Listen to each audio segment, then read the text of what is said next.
Thank you, Don. And the ride has been a great sponsor of LA2M over the years. Don's been a long time attendee, because we don't have members, they can't be a member. But if we had members, he would be a member, wouldn't he? Okay, one more thing we do, we like to give a t-shirt. Oh, we don't have a picture today. We're just going to give you a t-shirt for Jamie. This is from Arbor. And yeah, you can picture how good it would look on him. Especially with the scruffy beard, you know, the t-shirt looks good. You can buy these t-shirts too, 15 bucks. Just talk to me. And what else? We're always looking for great speakers. So if you know any brilliant people, talk to myself or Mary Lou, or if you know any sponsors, talk to us. Okay? That cool? Last fun of business. The speaker's going to talk until approximately 12:45. You will get a chance to introduce yourself. So this is always a good place to say who you are, what you do, and you can make connections after the meeting, and we always finish by 1 o'clock. So I promise you we will be done at 1. I heard we went long last week, because I was in Mexico. So we won't go long this week, we won't. But anyways, without further ado, this guy is a great guy. Jamie Michelson, he runs an agency called SMZ, which is I guess an established old independent Detroit agency that does really incredible work. They've done great work for the Michigan Lottery, they do work with the Red Wings. They just do cool stuff. They're very tied into Detroit, they're independent. Started by Jamie's father and a few partners. Grandfather. Oh, grandfather. Wow, see? Look at that, his grandfather. So he's the M in SMZ, right? Michelson, right? So this is the guy. But he's going to be speaking, he was supposed to speak the week after the Super Bowl, but we have one of our big record-setting snowstorms. So let's give Jamie Michelson from SMZ a round of applause. Welcome. Thanks, Derek. Can everybody hear me? Have this sort of microphone on. Okay. Well, no, thanks for having me here today, and I should say thanks for having me back, because as Derek said, this was kind of what it was like when we were trying to do this event back in February, and it made it impassable. Or I could ask, was this yesterday, actually? And so just to set the table for everybody, on the LA2M website, it's wonderful because there's sort of a profile of today's presentation and my bar mitzvah photograph and a bio. And then it says at the bottom, presentation level is labeled 1 beginner.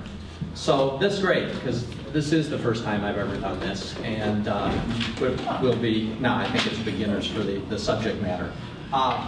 So we've got some things going on around the world with social media. We're talking about the second screen.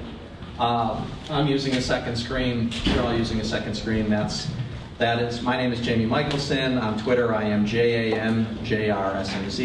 Can't discourage second screening here. So I have a confession to make. I yell at the TV. Or as the Dos Equis man would say, I don't always yell at the TV, but when I do, I use the second screen. And I'm sure many of you others here do that as well. I use the second screen, and this gentleman, Mark Boonham, said it best. Finally, all our shouting at the TV can actually be heard. Brands that are smart enough to listen and leverage that emotional response can unlock valuable attention from an audience that actually cares.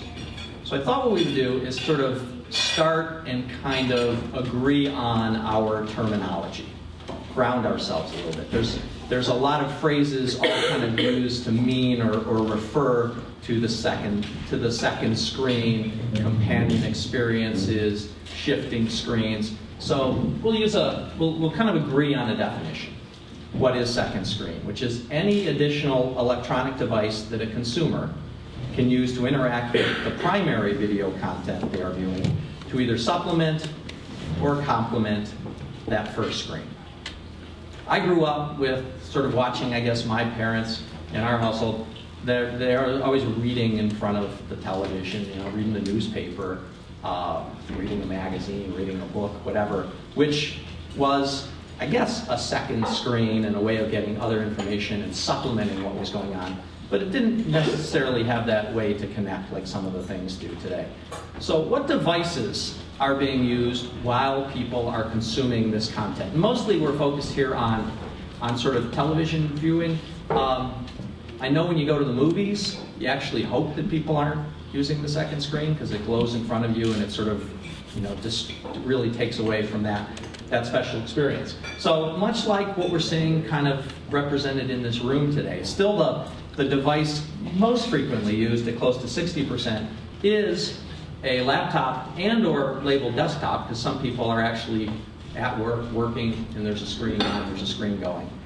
Then we've got the smartphone and tablet devices at from 49 to 58%. And this is NPD Group Second Screens report data from February of a year ago. So as we know, in this world we live in today, that changes. And then the e-reader at 20-some%. So maybe we all know what our own habits are, or family members or friends who consume, but they're reading something on their Kindle at the same time, or they're playing Sudoku, or they're catching up on email, all these different kind of uses. So this is kind of a little bit what it looks like.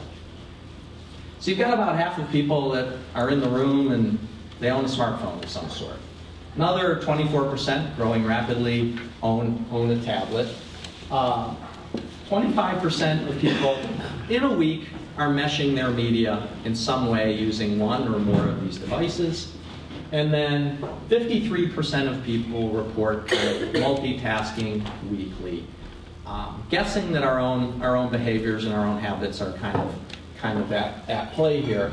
For those in the room who have family, have children, wives, spouses, significant others, what this definitely represents is we don't talk to each other anymore.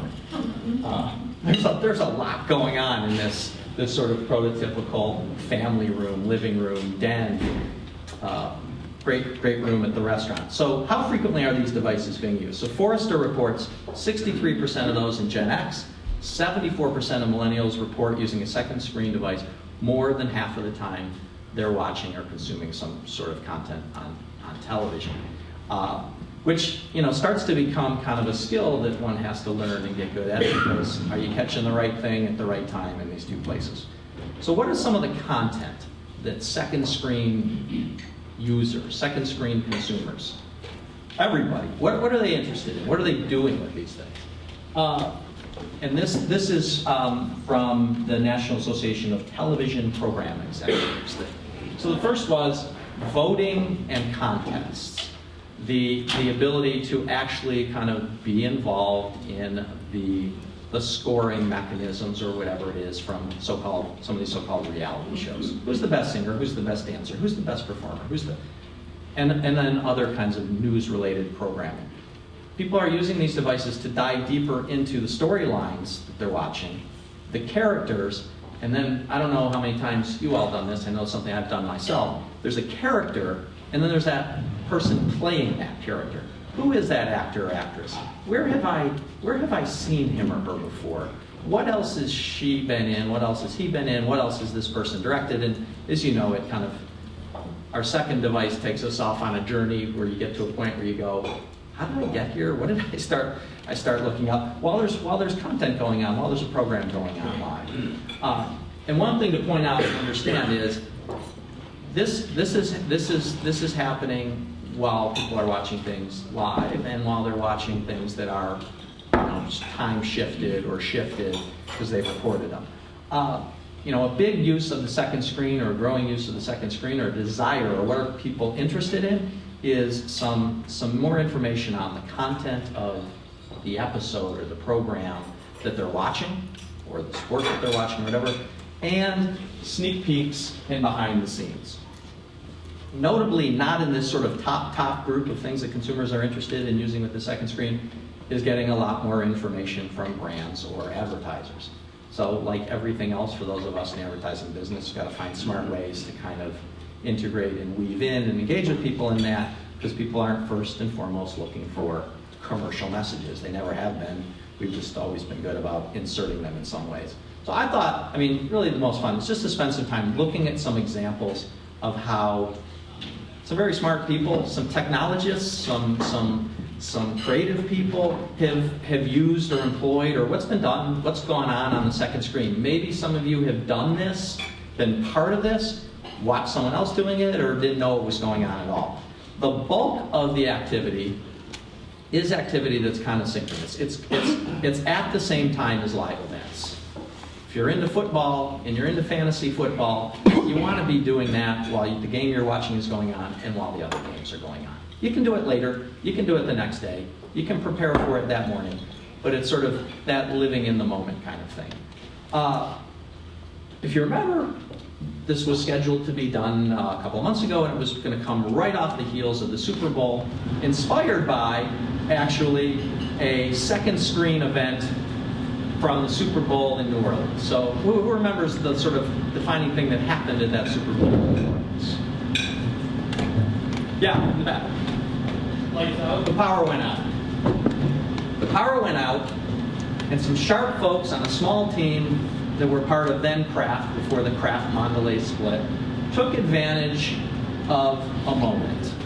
And they put something out on Twitter that, could have just gone quietly, or, as we all know, can catch viral fire. And Oreo tweeted this idea that you can still dunk in the dark.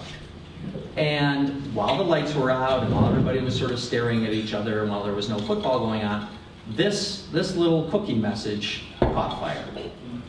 And at the time, some of the numbers, as now we look at things a few years later, were relatively small. But it was retweeted, it was posted, it was commented on, it was talked about. The next day, the people that were part of that team were on all of the talk shows. And it was a great grand event for those who were partaking in the Super Bowl, both on screen and in some form on the second screen. They knew about this. Others of it heard about it the next day, or maybe some of you are sitting here going, never even heard about that. So Oreo stepped in and did this. So let's jump forward a year to the Super Bowl in 2014, where I kind of set up Command Central and did a bit more second screening than had done in the past, and it was good timing because the commercials kind of got lukewarm reviews. The Super Bowl itself got out of hand as a game pretty quickly, so it was kind of fun to sort of thankfully kind of be immersed or be occupied in second screen. So the first thing that happened is the heroes of 2013 very cleverly said, "Hey guys, enjoyed the game tonight, we're going dark, #Oreo out." They left it to the others. They knew they couldn't top themselves. They didn't know what was going to happen during the game, but they just said, we're not going to spend that energy sitting around for 3 hours and try to come up with something again. We'll see what other people do. And still got tremendous credit for just that idea. Pre-planned, spontaneous act.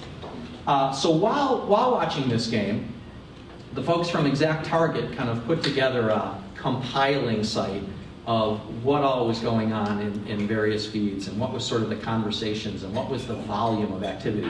And you could watch from sort of the beginning of the game when it was 9 million people in the pregame show to 10 to 11. I think the peak number of people that were talking about Super Bowl, according to their measurement, at that point in time that I captured this graph, was 21 million people it was about Super Bowl Denver, Super Bowl 48, some of the advertisers, the stuff that people were talking about that was related around the game. And on the second screen, CrowdTap asked, which of these channels, which of these social media areas are you using? Facebook actually, according to their survey, sort of dominated game time activity, followed by, so we got these second screens, so what are we doing? We're Facebook, texting, calling people, tweeting, reading, reviewing things on Twitter, just searching for things related to the Super Bowl, the advertisers, the brand, emailing. I'm not sure who was responding to emails at that time. I am blogging and just other kind of, none of the above, but activity using this second screen in some way. At the time, coming right off of that game, the experts got out and said the Super Bowl was the most tweeted event ever, to be topped by coming on events. I think reaching 30 million tweets that went out, according to Miles Nadal, who was on CNBC the next morning. And so, what kinds of things were people tweeting? Super Bowl kind of goes together. We're sitting here over lunch, so I thought it's appropriate to share this at a lunch event. Here's just one of those 30 million tweets, which was the fact that the Super Bowl is the second highest day of food consumption, and this exaggerated visual. So from sort of the exaggerated visual, lots of views, to a woman on Instagram named Amanda who took a beautiful picture of the guacamole that she had made for the event. How many shares, how many views that got, I'm not exactly certain. Probably not one of those things that was in the hundreds of millions and talked about. And then on the other side, you have a major advertiser who used this event to launch television advertising actually before the Super Bowl, get the preview, get people sort of sharing and talking about it, then run it during the game, then get sort of people connecting to it during the game and after the game. So the puppy love commercial, if anybody remember that from the last Super Bowl. So at the time of the game, during the game, this had already received on YouTube 38 million views. Since the game, it's received another 12 million views. So we're talking about the second screen actually kind of combined with what somebody's watching on a first screen, which is maybe sort of in HD. There's the ultimate HD, which is actually being at the game or being at the event. And you can see now how almost every event we go to is, the event itself is second screen, so people were sharing things from that event. This is the guy with his outfit made out of Skittles, kind of must-see fashion. I mean, the things around the Super Bowl, and even post of that, a lot had to do with food, a lot had to do with just fashion and fun stuff, and a lot had to do with sort of that kind of folks, just people kind of stuff. So we're at lunch. Again, we've got a menu in front of us. Fans at the stadium, and then fans using the second screen at home really enjoyed sharing and wanting us to know how outrageous the concession prices were for this event. I mean, it's New York, and then it's the Super Bowl, but $11 for hot chocolate is that's something to take note of. At $12 beer, I don't think phases any of us. There are things that fans just do to get ready for the Super Bowl and bring their sort of passion for a team, passion for a sport, passion for a brand onto their body, into their body in some ways. This caught me because I'd heard the story about a woman who's already got on Twitter her nails painted for all the teams that are in the NHL playoffs. So she's not taking any sides. She's got the whole league covered, I guess. I want to share one interesting brand example. Again, this happened during Super Bowl, using or trying to sort of take that power of what was going on or the people that were partaking in the second screen. So JCPenney is a brand. Some tweets started coming out from the company, from the entity. Some of you may be familiar with this. So there was, tough down, Sea Dogs, is a Seattle gonna to a runaway with this? And then the next one was, who could canoe there was going to be a ball game, low scoring at the time. And so this is out there. And then if you're kind of following the links around on the second screen, very quickly, Ad Freak, Ad Age, other brands started to jump to the conclusion, if you remember the $12 beer, jumped to the conclusion somebody at JCPenney was drunk tweeting. Can you believe this brand? They've got somebody's at the game. This stuff. A typo, fine. And that started to catch on. A little bit of the Oreo action as you're watching this on the second screen, which when the game is like 36-point differential, it's kind of fun to have something to watch. A little bit later, again, that planned spontaneity, JCPenney comes out and says, oops, sorry for the typos. We were, hashtag, tweeting with mittens. Wasn't it supposed to be colder at this game? Enjoy the game. So they had an item that they wanted to sell online and in their stores related to the next big event coming online, the Olympics, to support the U.S. Olympic team, and their long-standing support of the U.S. Olympic team, and made people think somebody was drunk tweeting. And then the community jumps in and gets their ratings. Once again, horrible idea, JCPenney planned fake drunk narrative, and then others who love the idea. Anybody here catch this live as it was going on during the game? Were you taken in by these so-called April Fool's hoax, or you kind of knew something was up? I figured something was up, but it was still hilarious. Yeah, it was fun. Yeah. It was fun. And so, now all of us that have various roles in sort of the broad stream of everything being a medium have to sort of think about what's going on that primary screen. And is there some way to do something? Can there be some way to do something in that second screen? We're at lunch, and this was an example of when we showed sort of what kinds of things people were doing on the second screen, one of which was just a message or a text or an email. So this was something, somebody knew that I was doing this and watching this, that got sent to me just as an email attachment from another market, which was not tweeting with mittens. I mean, this really happened. They got put out there. Maybe they were a proofreader. But this was a group that said to order your super foul party platters. That was a discovery of a colleague of mine that was sent on email, and this stuff happens, and when you make the mistakes, I guess they get magnified. Everybody feels compelled to share them, but somebody had a nice moment when this thing was up and wrote it on the trees and looked at it and said, what are we doing? So go from Super Bowl into programming starting. We talked about the Olympics, and if we look at the Academy Awards or the Oscars started a backstage app in 2013, and then they expanded it for 2014, presented by Sprint, a communication source. If you remember one of those things earlier, what are consumers interested in when it relates to the second screen experience? One of which was behind the scenes, sneak peek, the factory tour, if you will. So the ABC folks create this app that allows you to have some control over things beyond just what's put in front of you on their screen. You can pick from different camera angles on the red carpet, which I know my wife starts watching like at 1 o'clock that day for a show that comes on that night. You can then comment in social media about what people are wearing, what they look like, all that. You can have access to the control room and actually just see what's going on kind of in that room with all the monitors, all the cameras, that behind the scenes look. One of the things that people took was, award is presented, they go off stage, and you always have that, so then what happens? Now they had cameras, and you could actually see winners interviewed as they left the podium, and then on to an inside look at the governor's ball.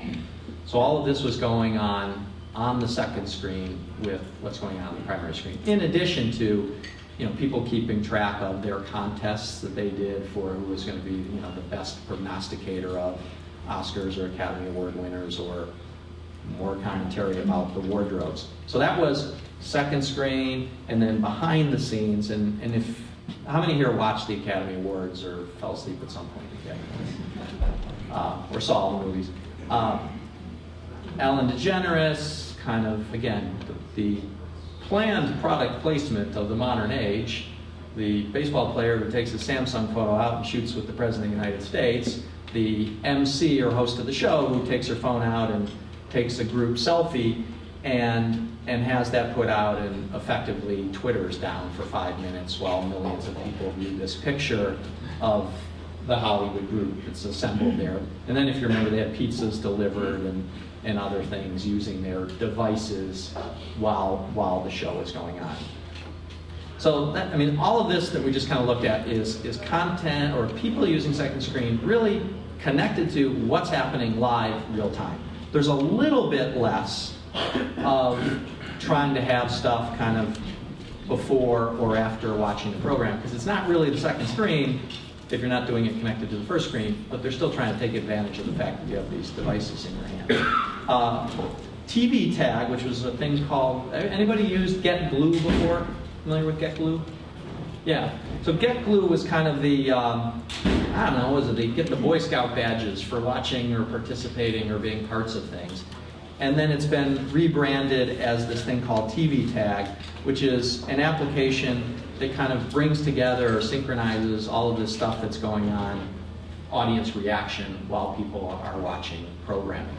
The challenge is, as we all know, if you're a fan of some of these shows and you're not able to watch them the first time they're broadcast, you plan to watch it the next night, a week later, binge view it in 2 months over the summer, you try to stay as far away from it as possible because you're going to find out everything that happens and see everybody's commentary on what happens.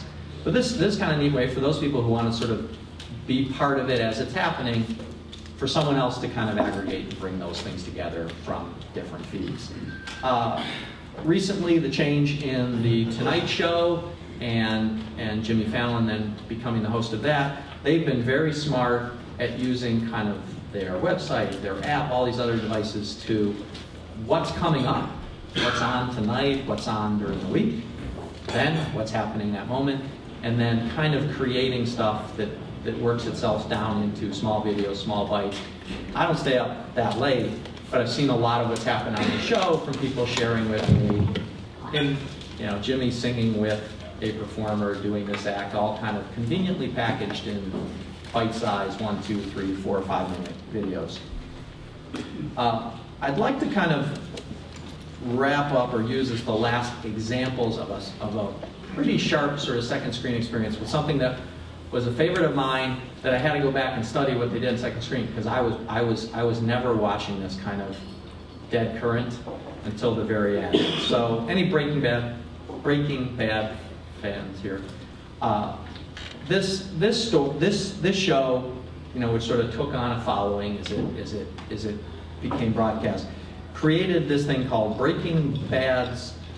This is a tongue twister. BreakingBadStorySync.com. And their intent was to try to do something so great to keep people from watching and putting the program on some sort of DVR, so that you were part of that ratings, part of that experience as it happened, and then trying to make things happen. So how many here have watched the show? So I'm not going to ruin the end for those who plan to watch 200 DVDs this summer or something like that. But one of the things that happened was we went from a vehicle, the Pontiac Aztec, that was a signature vehicle, to some new automobiles kind of being introduced to Walt's family. And on this Breaking Bad story sync, the SRT badge and brand both was on the main screen, and then was sort of smart at including itself in the story sync. And I'm being careful here in the visual examples of story sync not to show or ruin kind of what happens late in the show. But they created almost everything that we looked at from that list of what consumers said they wanted. Behind the scenes and sneak peeks, deep look into the story, the content, the characters, and even sort of polls and contests. A lot of polling, a lot of, as things happen, getting fan reaction to what their feeling was about that thing that happened, which you needed to be able to see. So there was one example of Walt, who frequently said, "I'm out," and the viewers, roughly 12%, said, "Finally," and 89% had been dragged along through the ups and downs of the show enough to go, "Yeah, right," and knew there was more to come. But to be able to really sort of take advantage of and use and have this second screen experience be not someone watching Breaking Bad and doing their work email and texting a friend, but that experience being absolutely dead connected to the show, and even sort of involving and bringing advertising brands into place. So I guess, because I know we were kind of hard to be sort of 35 minutes to 40 minutes and talk about some of the things, I guess I could say, like Walter White, I'm out, and see if we want to discuss any experiences, examples of second screen from you. Yeah, we can take questions. We have a microphone. We have a microphone. Anybody want to comment or ask something? Yes, hold on. The Oreo episode, is there a measurement for how many more new boxes of Oreo cookies were being consumed in the following month or so on? Wish I could say I had that was working that closely with that brand. I had their sales data.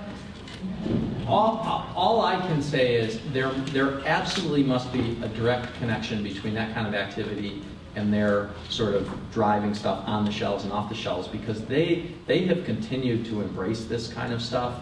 I mean, they've since created kind of this Oreo meter that the Oreo just sort of spins and moves to every day and is connected to pretty much everything that's going on in culture. They have a way of Oreo responding and reacting to that. It's just a cream-filled cookie, but they've been able to keep that up and keep that up. Brand that's been around Oreo's 100, 90 years or something like that.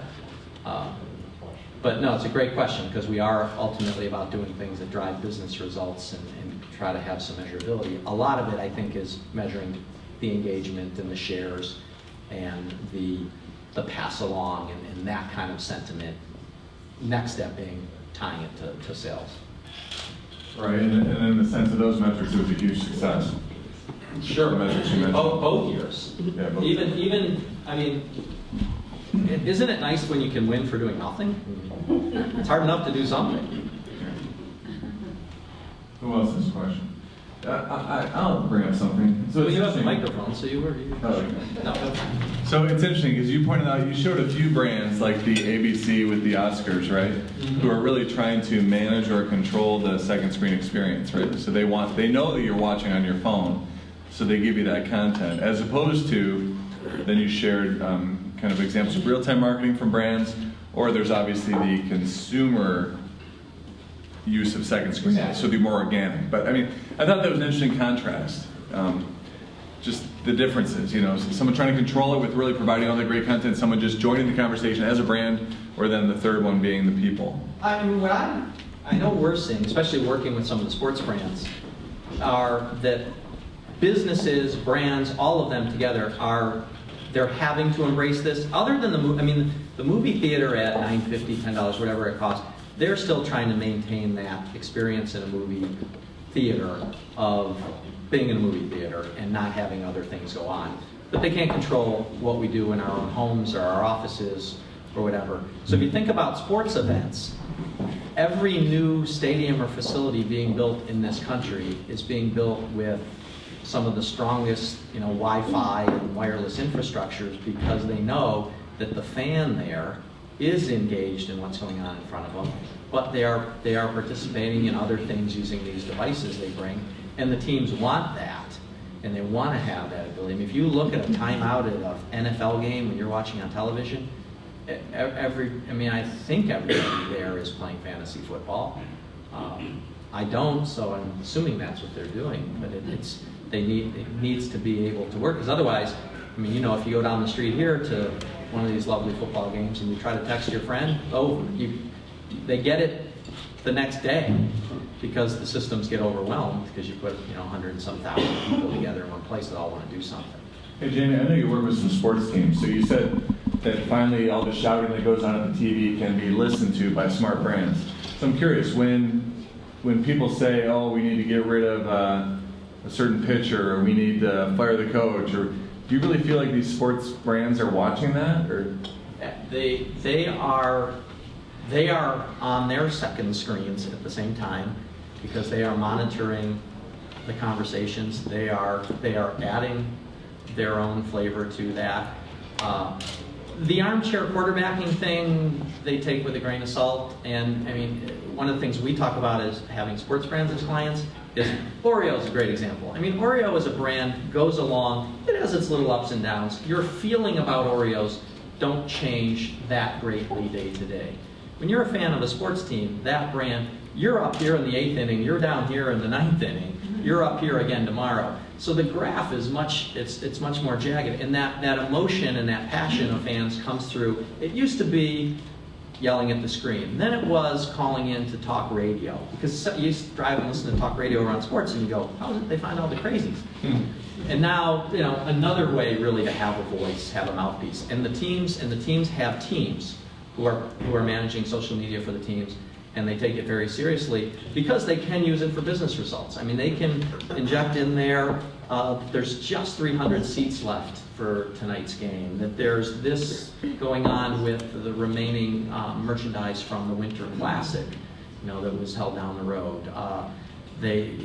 Something that one of the players is doing in the community, that behind the scenes stuff, people eat that up. They love to see and know about these athletes as well as other celebrities and other people, what else they're doing when they're not on the field, on the ice, and what they're like, who they are, get to know them a little bit.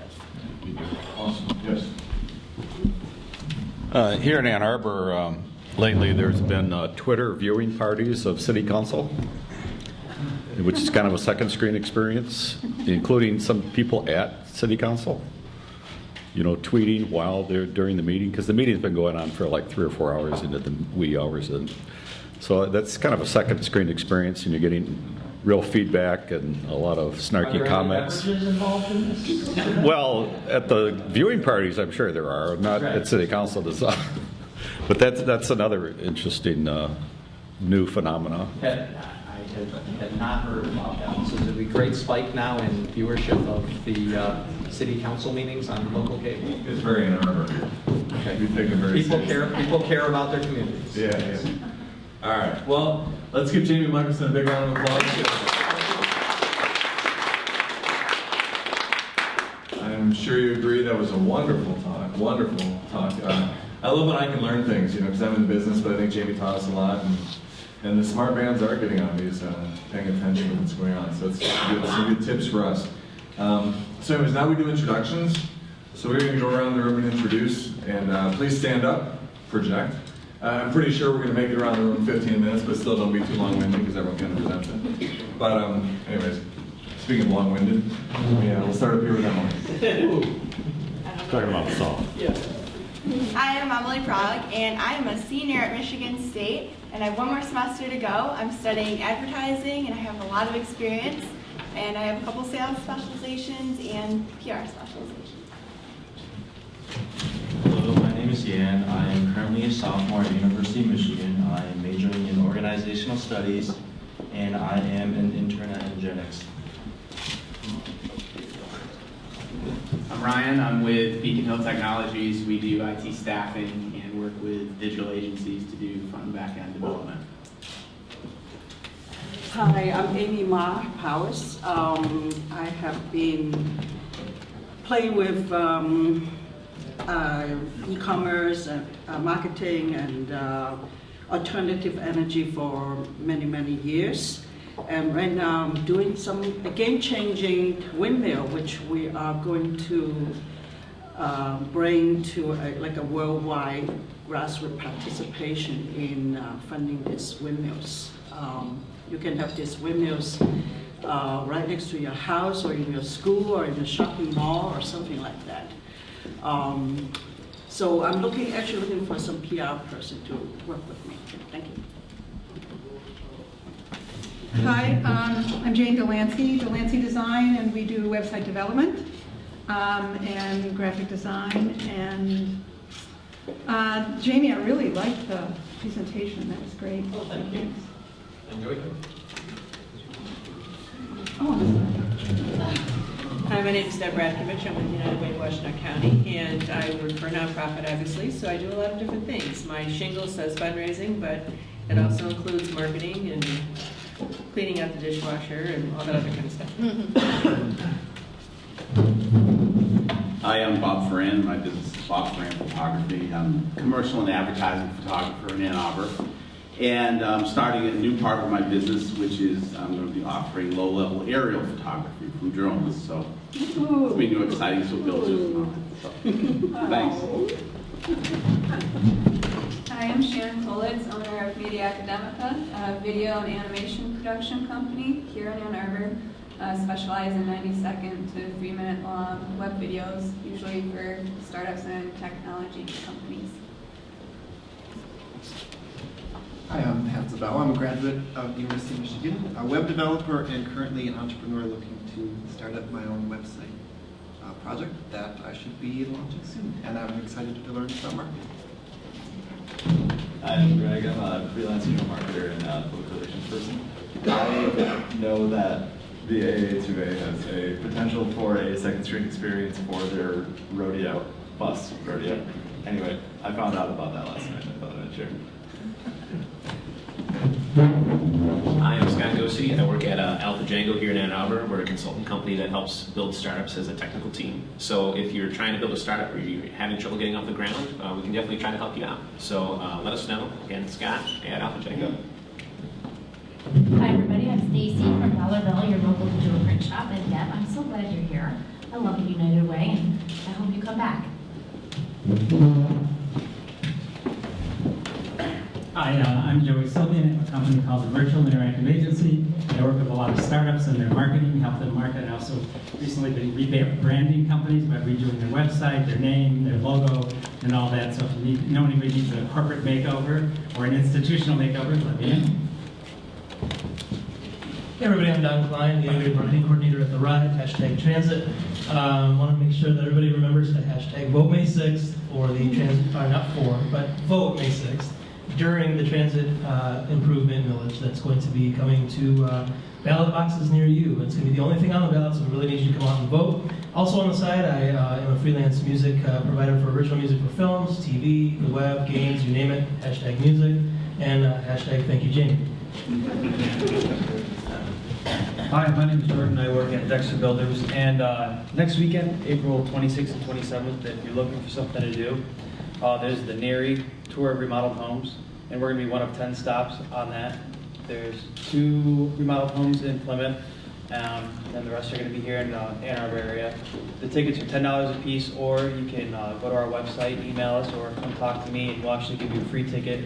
So if you're looking for something to do next weekend, the 26th or 27th, you can come and check out our work and some other great remodelers from around here, see what they actually do firsthand. Hi, I'm Myra from the Ann Magazine. The Ann is a general news magazine that's distributed monthly through the New York Times, Wall Street Journal, and the Ann Arbor News in Washington County. Hi, I'm Mindy Matthews. I'm a photographer. How are you? I'm from Engage 360, and what we do is we create virtual tours inside of buildings. I do it for Google, for real estate, all sorts of things. We also do product designs for 360-degree products. And just for the record, I think voting is sexy. Hi, I'm Tom Bobney. I'm with Mobile Exhibit Specialist, do event marketing in the big semi-trailers that you might see at the Woodward Dream Cruise. I'm Francis from Allegro Print Mail Marketing. We provide cross-marketing solutions for the print team, add specialty direct mail services as well as email marketing. Hi, I'm Monse, M-O-N-T-S-E, sorry. I just came from Barcelona, Spain, months ago. I am a web project manager. I love the internet, I love TV, I love Twitter, and I loved your presentation. I'm Roger Rayle. I'm a venture catalyst. I help with a lot of networking groups in town. I was just with a bunch of people over here last night at the substitute A2 New Tech meeting, since we didn't have a regular, and we had a, what do we call it, a beer? A2 drink up. A2 drink up, yeah. So there was a lot of good networking going on there. So there's a bunch of events coming up that I'll announce in the coming weeks. But you know, it started the festival season in Ann Arbor. We've already had the Full Moon and the festivals and Hash Bash. And coming up, we'll have Water Hill and Summer Festival and all the things. So just keep an eye out. Hi, I'm Jim Campbell from ExcitingProductions.com, and we're videographers for marketing, special events, and weddings. Hi, I'm Mary Lou with LA2M. Thanks everyone for turning out. Jamie, that was a really interesting talk. Really appreciate all that great information. And I'm sure everyone here learned something new from his presentation. And be sure to come back because we've got great speakers lined up that I'm sure you'll all enjoy. Also, I am a freelance writer, and I do social media and web content and that sort of thing. Looking to connect with an organization who's interested in those types of services. Thanks. Thank you for the presentation. My name is Daphne Zargon. I'm from a company called Metrics, and we essentially answer your question about the Oreo cookie. We provide omni-channel analytics and predictive analytics, so our specialty is the second screen. We bring in all that specific information and help marketers and executives understand how the people are using it, where they come from, the demographics at the granular level for people like Chrysler, HB Snapfish, Comedy Central. So if anybody has any questions about analytics, please see Matthew. Hi, Hi, everybody. Nice to see a lot of you again.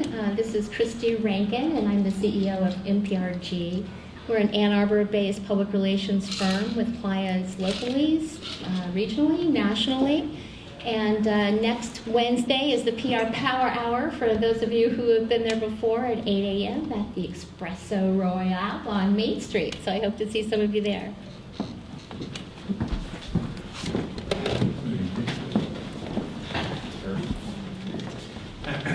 I'm Carter Shawn, Upland Studios. I'm a commercial editorial and portrait photographer.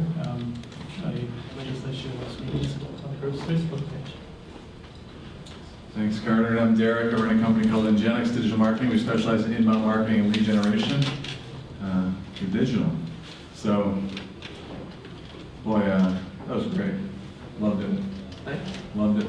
So, I guess, next week, have you seen our speaker lineup? It's just a great speaker lineup. I mean, it doesn't slow down. It's we're picking up speed here. So we have Jamie this week. Next week is Secrets of B2B Marketing Success with Tim Boucher of Covison. Covison,